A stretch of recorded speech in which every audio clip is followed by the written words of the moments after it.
Hello dear audience, welcome to our channel Economics Study Point. Today I will discuss under this video Ikkesan approach to choice of technique in developing country, covering the syllabus of IGNOU MA Economics for course code MEC 004. Title of course is Economics of Growth in Development. ठीक है, आज का video में हम ये discuss करेंगे Eckaus approach to choice of technique, जो developing country के बारे में ये वीडियो, जो इनका model, this model operate only in developing country, this model does not operate with develop country. ठीक है, तो है Eckaus represent a complete model of choice of technique. Eckaus ने जो चॉइस ऑफ टेक्निक का एक कंप्लीट मॉडल प्रेजेंट किए हैं। इनके अनुसार entire economics in the developing country, ठीक है, डेवलपिंग इकोनॉमिक्स का entire economy is divided into to sector.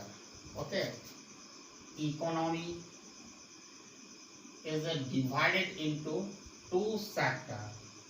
Okay, first sector is agriculture sector, agriculture, and second is a developed sector, you can call industrial sector.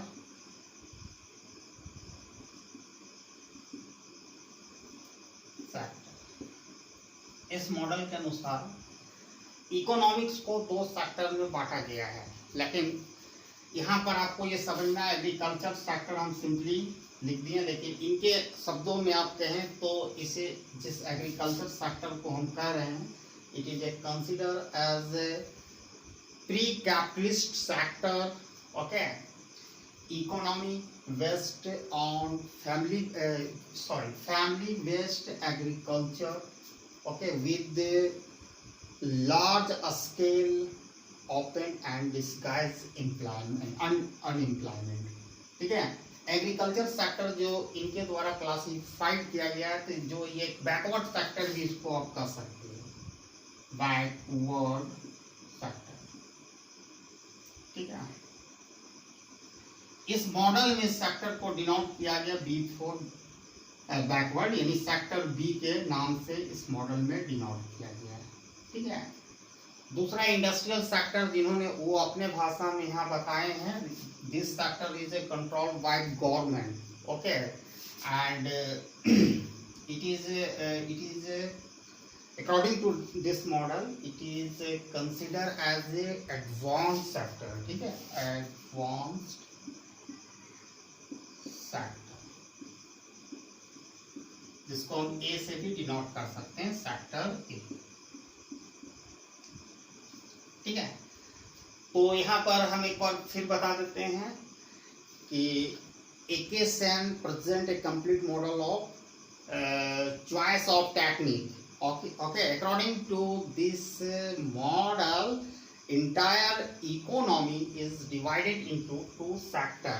First sector is a pre-capitalist agriculture, a family-based agriculture sector, and with the large scale mask open and disguised unemployment।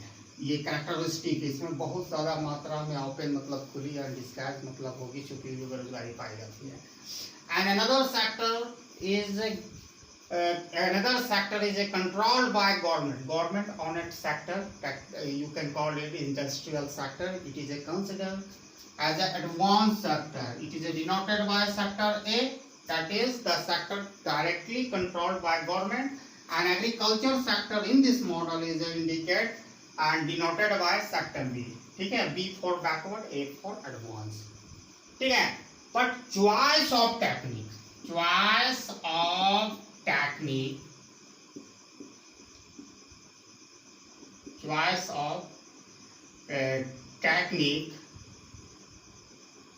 ठीक है, choice of techniques is related to advanced sector। Okay, this sector, this model According to this model, the choice of production technique is related to advanced sector. इसकी बात नहीं किया गया, जो choice of technique इस sector में होगा, ठीक है। अब यहाँ पर ये भी एज्यूम किया गया है जो एडवांस सेक्टर में अभी तुरंत प्रोसेस ऑफ प्रोडक्शन स्टार्टिंग किया है। It is assume that the advance sector, that is the sector controlled by government, has started the process of production recently, okay, and the product the government investment capacity depend upon how much surplus coming from the backward sector. इस sector में जो भी surplus जो भी हो रहा है output का, जो सरप्लस बच रहा है, जो जिसको इन्वेस्टमेंट में कर सकते हैं, वो कहाँ से आ रहा है? इस सेक्टर से, backward sector, that is the agriculture sector से, ठीक है। यही इन्वेस्टमेंट कैपेसिटी गवर्नमेंट का होगा इस सेक्टर से, जो भी whatever the surplus is coming from the backward sector, ठीक है, जो आ रहा है वही। तो whatever the surplus we get from backward sector, that is the agriculture sector, will be invested, okay. जो भी आता है उसी को निवेश किया जाता है, ठीक है। जो सरप्लस हमारा आउटपुट प्राप्त हो रहा है आफ्टर कंजप्शन, ठीक है। सरप्लस आउटपुट क्या हो गया? जो प्रोडक्शन हुआ उसमें कंजप्शन को माइनस कर देंगे, जो भी बचा वो हो रहा है, सेविंग हो रहा है, यहाँ पर लगाया जा रहा है डेवलपमेंट के लिए। पर problem, whatever the surplus we get from backward sector, that is agriculture sector, the problem is that how to invest it, कैसे इसको इन्वेस्ट किया जाए। जो भी हम सरप्लस से आ रहा है हमारा बैकवर्ड सेक्टर यानी एग्रीकल्चर सेक्टर से, ठीक है। इसके बिसाइड, इसके अतिरिक्त advance sector, that is sector A is divided and further subdivided into two department, okay, department 1 and department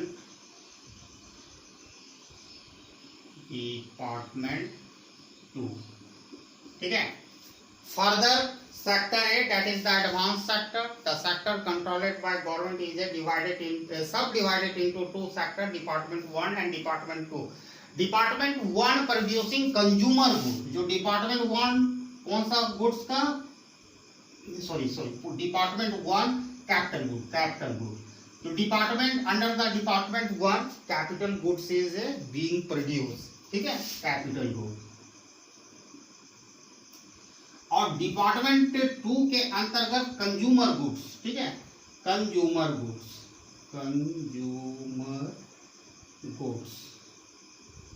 ठीक है। दो डिपार्टमेंट है। Sector A is sub divided into two department, department 1 producing capital good, whereas department 2 producing consumer goods like corn. It is assumed it is only single goods being produced under department 2, ठीक है। आपको यहाँ पर department 1 में capital goods का production हो रहा है, डिपार्टमेंट 2 में कंज्यूमर गुड्स का, कॉर्न को एक ही मान लिया गया गुड्स इकोनॉमी में है।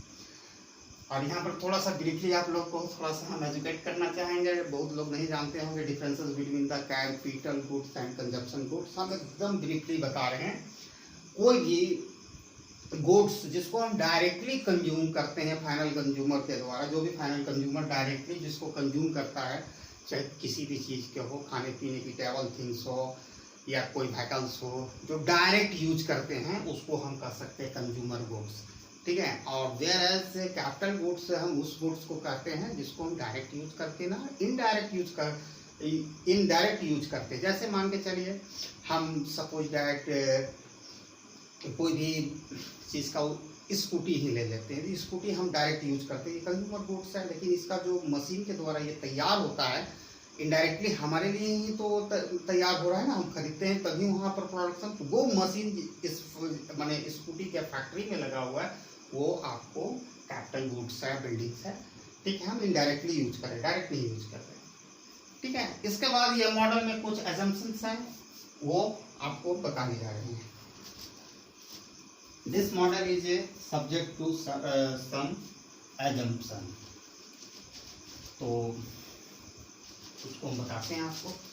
अब इसमें कौन कौन सा इस मॉडल में एज्यूम किया गया बातें को, कौन सा स्टेटमेंट को, वो हम लोग स्टडी करेंगे। Assume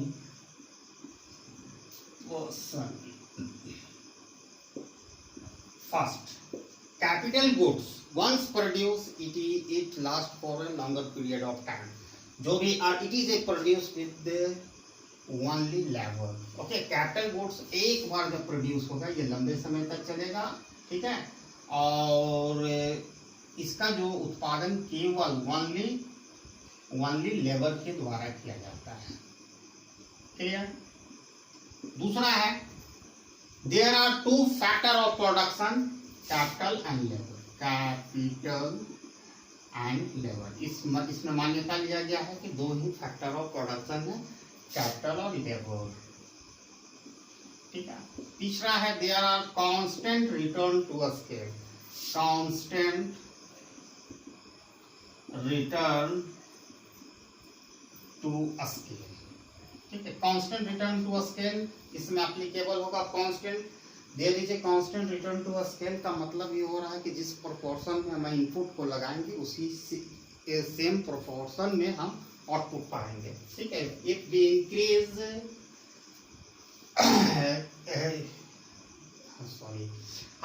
constant return to a scale का मतलब हो रहा है कि अगर if we increase input by m we get output also increase by m amount। ठीक है, जिस अनुपात में जो हम इनपुट लगाएंगे उसी अनुपात में हमको आउटपुट भी जब प्राप्त होगा तो उसको हम लोग कहते हैं कांस्टेंट रिटर्न टू स्केल। अगर हम 100 यूनिट इनपुट को बढ़ाते हैं तो आउटपुट में भी वृद्धि अगर 100 यूनिट होता है तो हम उसको कांस्टेंट रिटर्न टू स्केल कहते हैं। चौथा, gestation period. Gestation period is a uniform in the case of alternative choice of technique, alternative choice of technique। ठीक है, जो गैस्टेशन पीरियड का मतलब होता है period for yielding return after investment. जो पीरियड मतलब गैस्टेशन का पीरियड होता है कि जब हम इन्वेस्टमेंट किए और return, the period between period of investment and the period gap between investment and return आप कह सकते हैं। जो हम इन्वेस्टमेंट करेंगे और कितना समय के बाद रिटर्न आएगा उस इन्वेस्टमेंट से, उसी को गैस्टेशन पीरियड कहते हैं। जिसमें सेम होगा चाहे हम alternative choice of technique, that means either we can use labour intensive production technique और capital intensive production technique. In each cases gestation period is the same. ठीक है। Fifth, real wage rate per unit time is the same over the alternative choice of technique is constant over time। जो real veg रहेगा, ठीक है, दोनों प्रकार के जो alternative technique of production, labour intensive production technique और कैपिटल इंटेंसिव प्रोडक्शन टेक्निक, दोनों में रियल वेज सेम रहेगा। 6, assumption is there is no technological progress over the time। मतलब कोई भी प्रकार का टेक्नोलॉजिकल प्रोग्रेस नहीं टेक प्लेस होगा ओवर द टाइम। समय के दौरान किसी तरह का टेक्निकल प्रोग्रेस नहीं होगा। ठीक है। 7 नंबर, इस according to model there are 2 classes। one class is a wage earner, laborer, you can call it in simple language wage earner consume entire their income, but non wage earner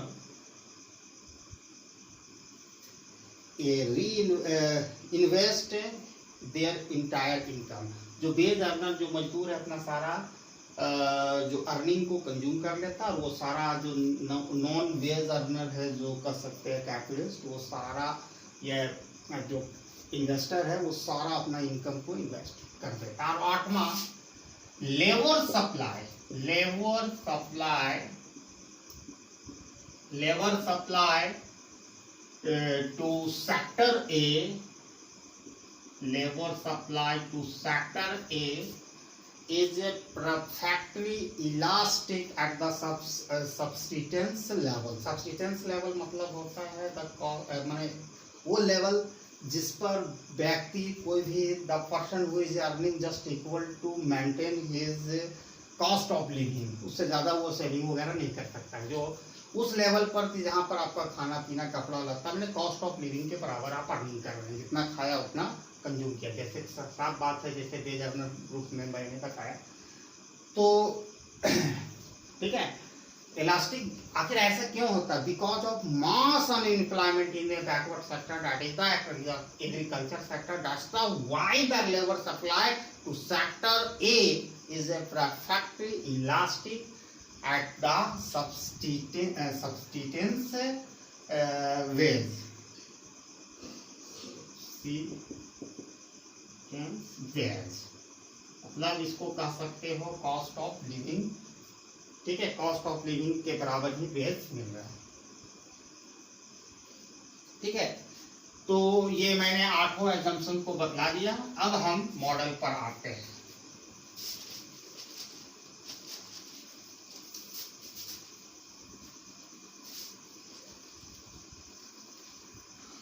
तो statement of model is that the problem is choice between two alternative production technique, two alternative production technique, alternative production technique.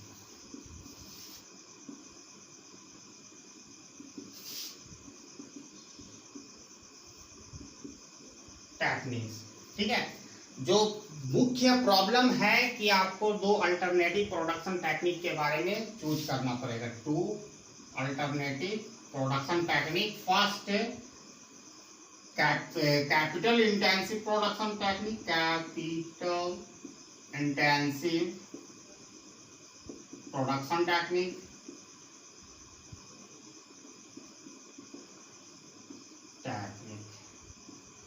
and another is labor intensive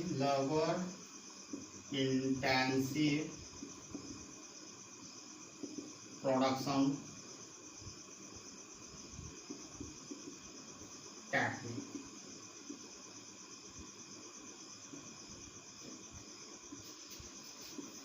ठीक है। According to this model, the problem is a choose between two alternative production technique. One is the capital intensive production technique and second is labor intensive production technique. In this model, the capital intensive production technique is denoted by H and labor intensive production technique is denoted by L। ठीक है। इस model के अनुसार जो choose करना पड़ता है दो अल्टरनेटिव जो प्रोडक्शन टेक्निक है, labour intensive, capital intensive production technique जिसको इस मॉडल में एच के द्वारा डिनोट किया गया है, लेबर इंटेंसिव प्रोडक्शन टेक्निक जिसको एल के द्वारा सूचित किया गया है। ठीक है, ये चीज जान गए। अब इसके बाद है इस मॉडल के अनुसार दो तरह की इन्वेस्टमेंट क्राइटेरिया सजेस्टेड किया गया है डेवलपिंग कंट्री के लिए। तो पहला है क्राइटेरियन, ठीक है, कैपिटल टर्न ऑफर या social marginal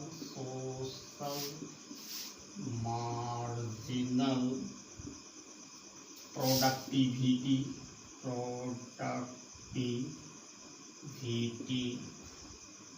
criterion.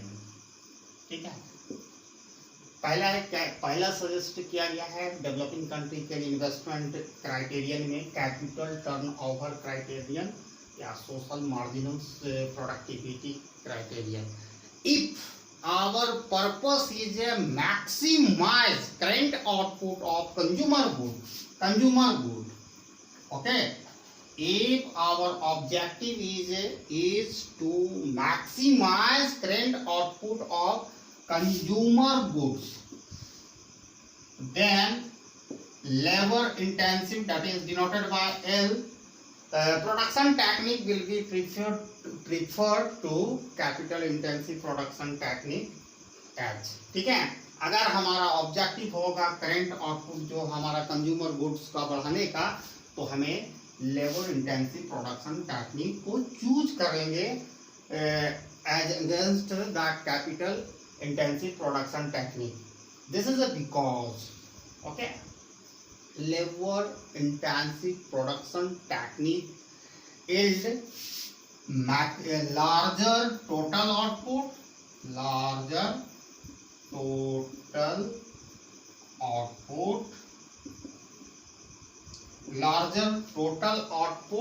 with the fixed volume of capital, whereas capital intensive production techniques denoted by H yield a smaller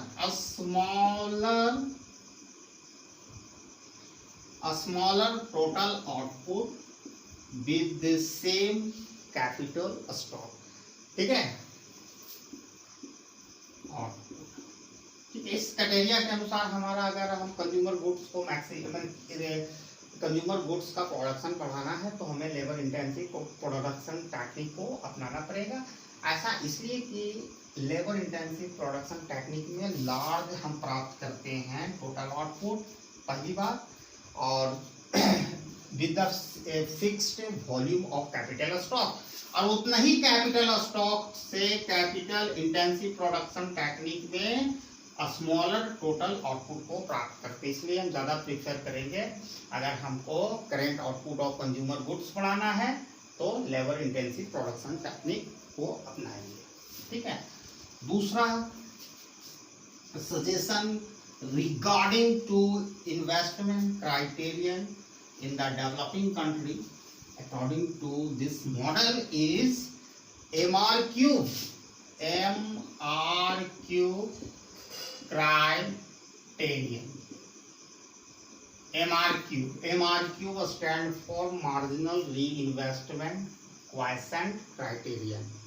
ठीक है, if our objective is to maximize reinvestable surplus, okay, if our objective is to maximize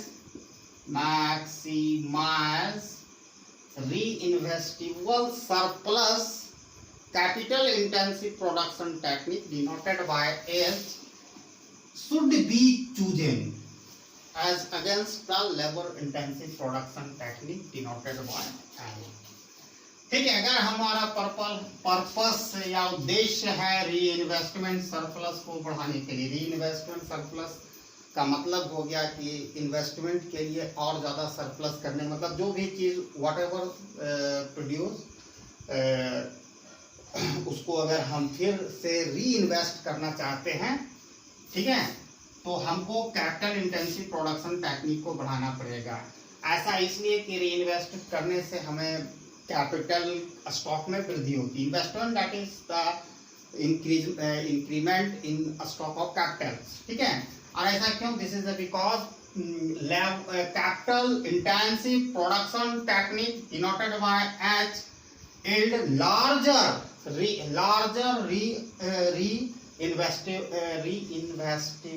reinvestable surplus and it employ lesser number of labor force। ठीक है, ये technique जो capital intensive technique है, ये ज्यादा मात्रा में हमें री इन्वेस्टिबल सरप्लस को देता है और ये कम मात्रा में लेबर को अब्जॉर्ब करता है। बट कैपिटल, जबकि capital intensive production technique produces smaller reinvestment surplus and it employ large number of labor force. ये जो होता है, जो लेबर इंटेंसिव प्रोडक्शन टेक्निक को में कम मात्रा में री इन्वेस्टेबल सरप्लस प्राप्त होता है अगर इसको अपनाएंगे, अडॉप्ट करेंगे, और ये ज्यादा मात्रा में लेबर फोर्स को एम्प्लॉय करता है, जिसके कारण बचत नहीं हो पाएगा। ठीक है। इसके बाद इस मॉडल की कुछ आलोचनाएं हैं, वो मैं बताने जा रहा हूँ, क्रिटिसिज्म भी करने जा रहा हूँ।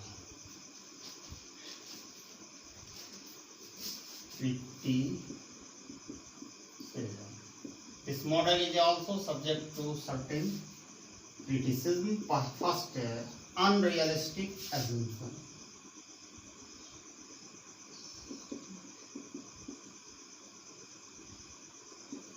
This model is based on several unrealistic assumptions. ठीक है, like labor is assuming a homogeneous factor of production first,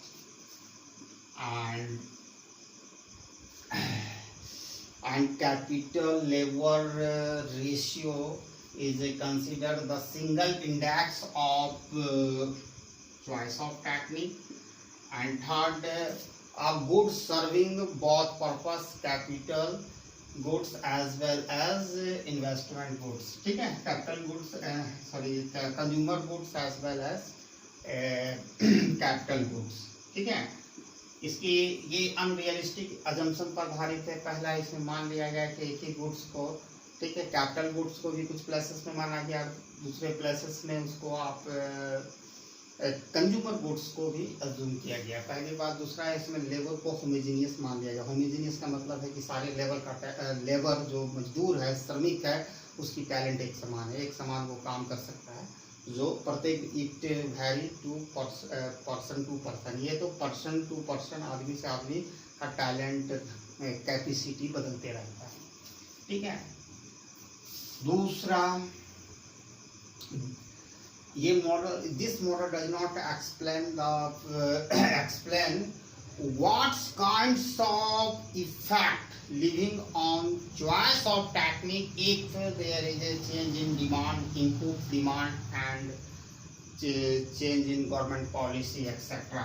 अगर गवर्नमेंट की पॉलिसी बदल जाती है, डिमांड बदल जाती है, इनपुट प्राइस जो फैक्टर ऑफ प्रोडक्शन का जो डिमांड थी, इनपुट प्राइस अगर बदल जाती है, तो किस प्रकार का प्रभाव इफेक्ट डालेगा चॉइस ऑफ टेक्निक पर, इस मॉडल, ये मॉडल एक्सप्लेन नहीं करता। तीसरा, many cases choice regarding the production technique may not be open. बहुत सारे इस परिस्थितियों में जो choice regarding to production technique खुला नहीं होता है, क्योंकि there is a only one production technique is known and available. क्योंकि कुछ देशों की ऐसी मजबूरी होती है कि केवल एक ही प्रोडक्शन टेक्निक होता है, तो वो लेबर इंटेंसिव प्रोडक्शन टेक्निक होता है। मान के चलिए जनसंख्या बहुत ज़्यादा है, तो वहाँ लेबर इंटेंसिव प्रोडक्शन टेक्निक है। एक जगह आप मान के चलिए बहुत ज़्यादा मात्रा में पूंजी है और जनसंख्या है ही नहीं, तो वहाँ पर एक ही चॉइस बचा हुआ है, कैपिटल इंटेंसिव प्रोडक्शन टेक्निक। और last and final criticism of this model is that it is assumed there is a limited supply of labor at the subsistence ways. Okay, इसमें मान लिया गया है कि लेबर का supply, there is a limited supply of labour, ठीक है, at the cost of, मतलब आप कह सकते हैं कॉस्ट ऑफ लिविंग वेज पर है।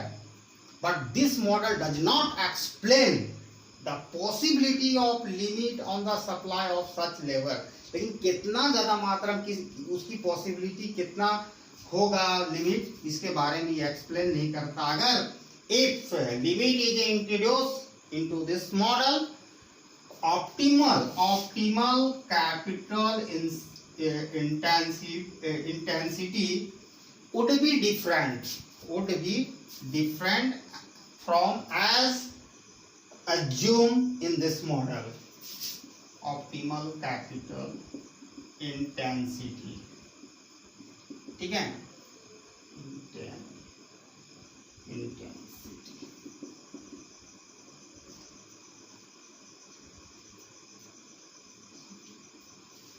ठीक है। इस मॉडल में इस मॉडल में क्या है कि अगर हम वो लिमिट, ये तो पॉसिबिलिटी ऑफ लिमिट कितना एक्सटेंड तक, कितना लिमिट तक ये लिमिटेड सप्लाई होगा लेबर का, ये बतलाता नहीं। अगर उस लिमिट को हम इंट्रोड्यूस कर देते इस मॉडल में, जो ऑप्टिमल कैपिटल जो इंटेंसिटी जो दिखाया गया है वो डिफरेंट होगा, जैसा कि मॉडल में माना गया है।